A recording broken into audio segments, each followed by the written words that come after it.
Всем привет! В этом видео я вам расскажу, как рисовать вот такой пейзаж и как использовать для этого маску, маскирующее средство для акварели, также для других техник, не обязательно конкретно это, любое.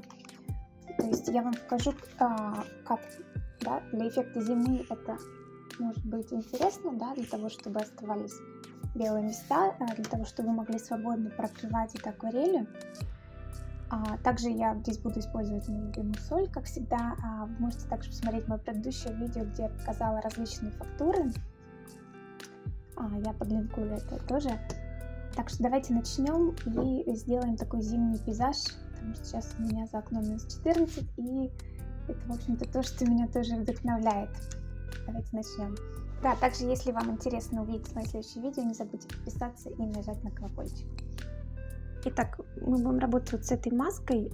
Вы можете использовать любой бренд, это не важно. Маска немножко густеет, поэтому я ее перемешиваю обычно. И используйте чистую кисть или чистую палочку каждый раз. Я буду просто наносить довольно таким случайным образом белую эту маску на те места, которые я хочу оставить белыми, на которых будет лежать снег. Здесь я тоже экспериментирую, еще таким образом я с ней не работала. Просто здесь нужно доверять интуиции и просто пробовать. Я это делаю вот этой палочкой, решила попробовать, чтобы мой контур, он получался такой не очень ровный. Но затем я решила все-таки попробовать также и кистью.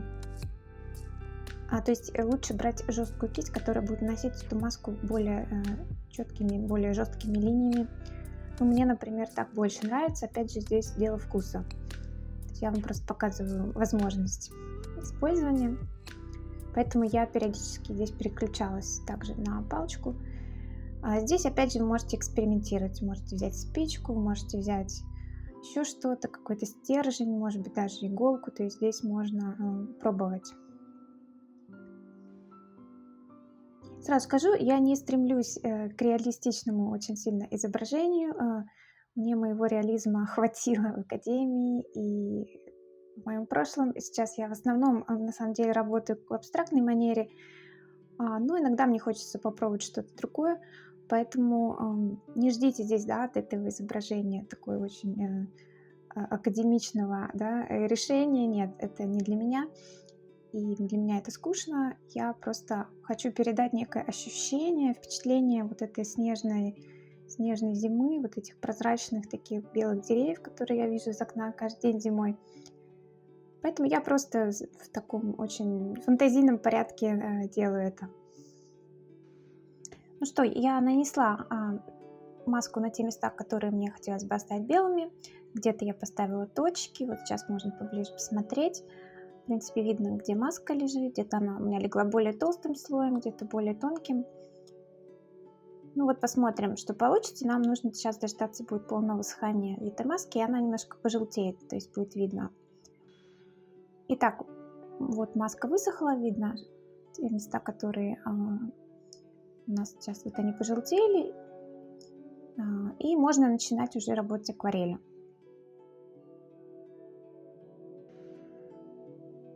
Я буду просто брать те цвета, которые я вижу в пейзаже, и как я ощущаю их, какие-то сиреневые, голубые. Я прокрываю сначала водой, то есть это тоже будет у нас такая акварель по-мокрому. Маска просто нам позволяет чувствовать себя свободным и не бояться что-то лишнее закрасить. Не факт совершенно, конечно, что в результате получится, опять же, именно то, что хотелось. То есть, как обычно, мы должны быть готовы к тому, что конечный результат будет совершенно не таким, может быть, каким я его планировала, но в этом и суть творчества, правда?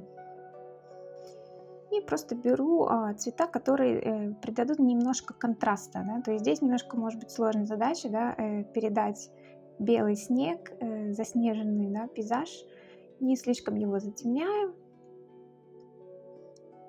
но при этом мне хочется, чтобы он был цветным, чтобы он не был серым, поэтому я просто обычно иду достаточно чистыми цветами. Добавляю розовый, добавляю кобальт, ультрамарин.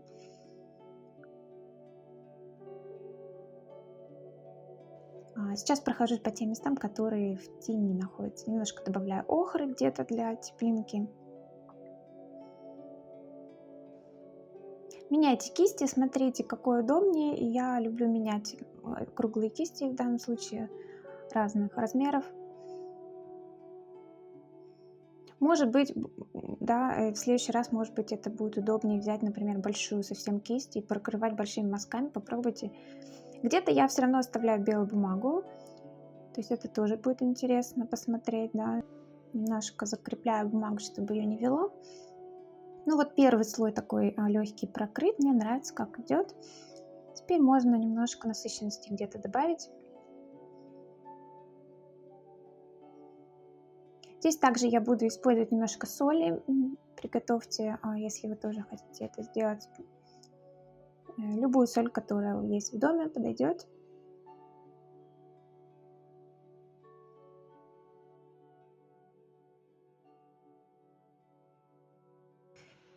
И вот теперь я просто беру немножко соли в руку и посыпаю ее в те места, где мне хочется сделать немножко фактуры.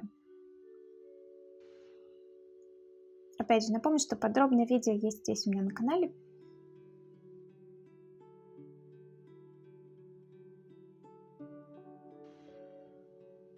Теперь более тонкой кистью я хочу наметить края деревьев. Я не буду также использовать какие-то черные, коричневые, не люблю эти цвета. Иду против законов академизма, люблю просто использовать темно-синие, какие-то добавлять туда крапла, добавлять туда немножко изумрудной краски.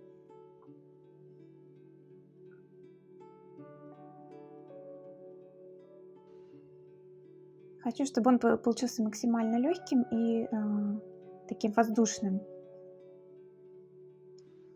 То есть я прохожусь вот по краям иногда, да, вот тех мест, на которые я нанесла маску, то есть в надежде, что там, может быть, вот у меня будет такой вариант тени, да. Получилось ли это, увидим в конце. Также мне будет интересно ваше мнение.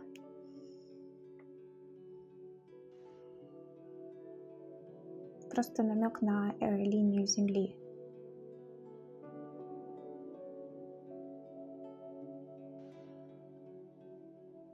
Я стараюсь уже не трогать те места, где есть соль, пусть там идет процесс.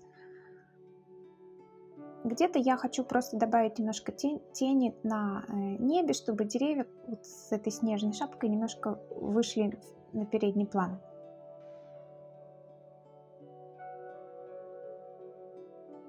Продолжая, да, по мере высыхания всегда смотрите, да, устраивает ли вас результат. И пока еще бумага влажная, очень легко добавлять какие-то акценты. Они также будут очень мягко вплавляться как бы, да, в краску, не будет жестких каких-то краев. То есть вот это хорошо делать на этом этапе, когда бумага еще влажная. Вы можете, кстати, ее сбрызнуть тоже водой из пульверизатора, если видите, что высыхание идет. И сейчас я просто добавляю где-то какие-то ветки, немножко деталей. Просто немножко акцентов хочется добавить. Но сильно тоже уходить тоже в эти детали я тоже не планирую. Ну, в вашем решении, да, вы можете, если вам нравится, да, детализация, вы можете тоненькой кисточкой вот как раз на этом этапе прорисовать ветки, да, поизучать их строение, да, то есть здесь опять же много вариантов, много возможностей.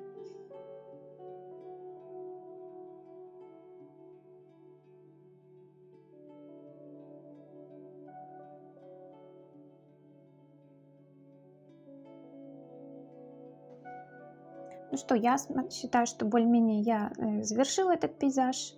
Мне нравится оставить его вот на такой стадии. Может быть, кому-то она покажется незаконченной. Мне нравится вот эта именно незаконченность акварельная, как бы незаконченность, да. Очень сложно вообще понять, да, собственно, где у нас законченность работы, да. И теперь вот когда уже у вас работа подсохла полностью, да, можно снимать постепенно маску. Видите, да, что лист сухой. И вот так аккуратно, я просто люблю пальцем это делать.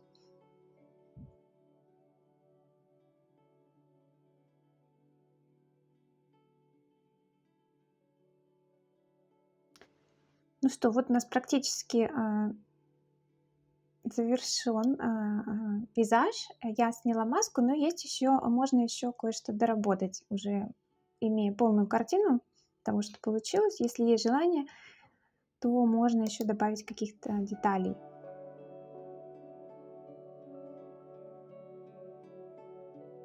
Я решила немножечко еще где-то вот эти белые стволы, где они их слишком много иногда, мне показалось, поэтому я немножечко здесь тоже прохожусь тонкой кистью. Просто добавляю немножко объема по краям стволов. Редактирую, да, вот те пятна, не очень точные они, да, где-то. Но они не должны быть точные, в этом тоже и суть этого метода. То есть здесь уже просто по желанию добавляем те детали, которые нам нужны. Всегда немножко боюсь переделать, в том смысле, что слишком, да, слишком много будет деталей. Люблю оставлять работу в таком легком состоянии, поэтому сейчас я уже остановлюсь на этом. Напишите мне, оставьте комментарий, если вам понравилось, или если вам не понравилось, тоже можете написать, да, только конкретно. И до встречи в следующих видео. Пока!